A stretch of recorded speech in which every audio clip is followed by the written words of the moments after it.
សេចក្តីសង្ខេបព្រឹត្តិការណ៍ព័ត៌មានឈ្លានពានរបស់យោធាថៃមកលើកម្ពុជានាថ្ងៃទី18ខែធ្នូឆ្នាំ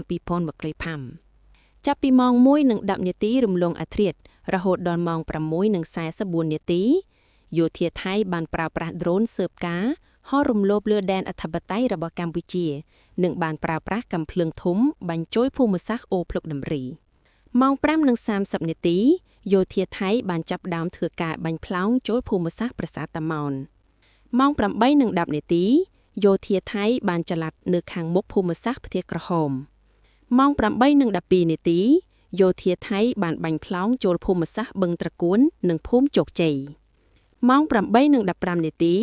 យោធាថៃបានចាប់ផ្ដើមវាយប្រហារនៅភូមិសាស្ត្រផ្ទះក្រហម5មករាភ្នំទ្រាប់ប្រាសាទព្រះវិហារនិងចំការជែកម៉ោង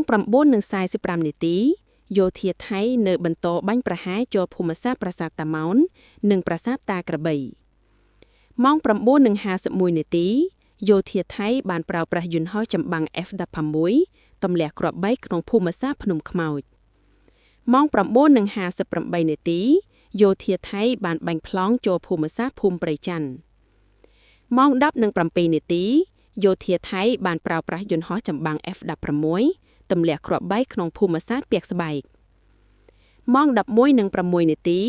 យោធាថៃបានប្រើប្រាស់យន្តហោះចម្បាំង F-16 ទម្លាក់គ្រាប់បែកចំនួន2គ្រាប់ក្នុងភូមិសាស្ត្រក្រុងប៉ោយប៉ែតខេត្តបន្ទាយមានជ័យម៉ោង 14:32 នាទីយោធាថៃបានប្រើប្រាស់យន្តហោះ F-16 បានទម្លាក់គ្រាប់ចំនួន2គ្រាប់ក្រុងសេរីសោភ័ណ្ឌខេត្តបន្ទាយមានជ័យម៉ោង 14:45 នាទីយោធាថៃបានប្រើប្រាស់យន្តហោះ F-16 បានទម្លាក់គ្រាប់ចំនួន1គ្រាប់ទៀតនៅក្នុងភូមិសាស្ត្រក្រុងសេរីសោភ័ណ្ឌខេត្តបន្ទាយមានជ័យម៉ោង 14:47 នាទីយោធាថៃបានប្រើប្រាស់កាំភ្លើងដៃបាញ់ចូលភូមិសាស្ត្រអូភ្លុកដំរីចំពោះស្ថានភាពនៅក្នុងភូមិសាស្ត្រផ្សេងទៀតមានសភាពស្ងប់ស្ងាត់ប៉ុន្តែកងកម្លាំងរបស់យើងបន្តតាមដានយ៉ាងយកចិត្តទុកដាក់និងប្រុងប្រយ័ត្នខ្ពស់ជានិច្ច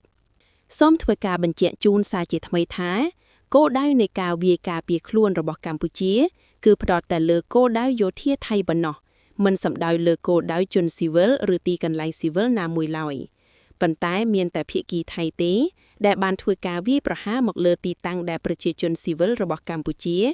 នឹងធ្វើឲ្យប្រជាជនស៊ីវិលស្លូតត្រង់កម្ពុជាបាត់បង់ជីវិតចំនួន18នាក់ទារក1នាក់និងរងរបួសចំនួន79នាក់ព័ត៌មានដកស្រង់ចេញពីក្រសួងការពារជាតិសូមអរគុណ